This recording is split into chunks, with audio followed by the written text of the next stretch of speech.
Malaya ka. Hindi ka isang puppet o robot na sinusisian upang gumalaw. Hindi sinusunuran sa idinidikta ng iba.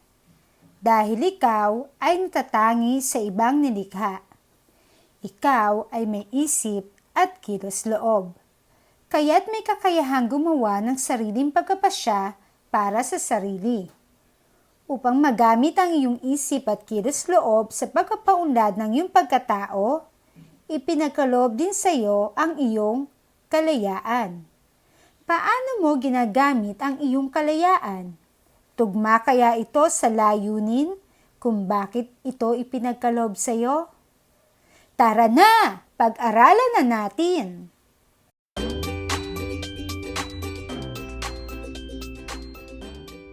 Isang hindi pangkaraniwang nilalang na bahagi ng alamat ng mga Arabo ang genie.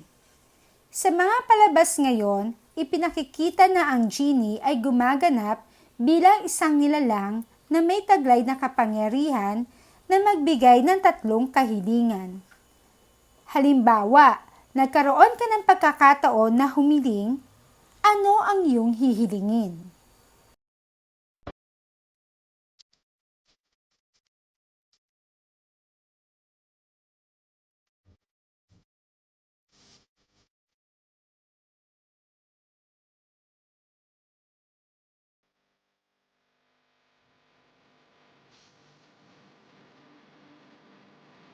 Suriin ang mga sumusunod na larawan.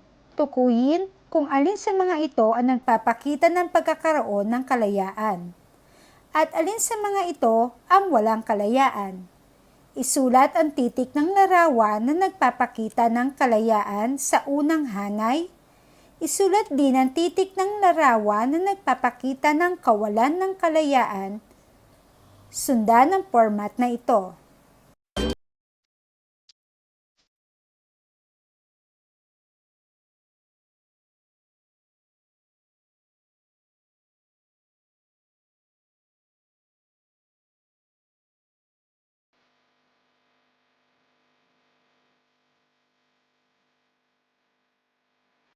Naalala mo pa ba ang 2 uri ng kalayaan?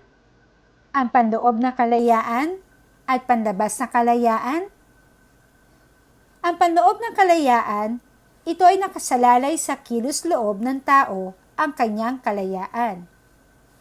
Sa babalang ito, halimbawa, bawal ang maligo dito. Ang iyong kilos loob ay malayang magnais o hindi magnais na sundin o kaya baliwalain ang babala. Sakaling nagpasya ang kilos loob na sundin ang sinasabi ng babala, malaya nitong tukuyin kung ano ang nanaisin gawin bilang kapalit sa planong paliligo. Nanaisin niya marahil ang magpiknik na lamang sa dalampasigan, lumipat ng ibang lugar o umuwi na lang. Walang maaaring magtanggal ng panloob na kalayaan ng tao. Hindi ito maipagkakait, makukuha, o maalis sa kanya. Ano naman ang panlabas na kalayaan? Ito ang kalayaan upang isakatuparan ng gawain na ninanais ng kilos loob. Naimpluwensyahan ng mga panlabas na salik ang kalayaang ito. Maaaring mabawasan o maalis ang kalayaang ito sa pamamagitan ng puwersa sa labas ng tao.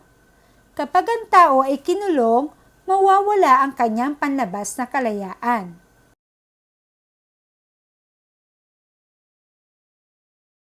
Ang tunay na kalayaan ay paggawa ng kabutihan. Bagamat may kalayaang pumili ang tao dahil sa kanyang kilos loob, ang tao ay may kamalayan.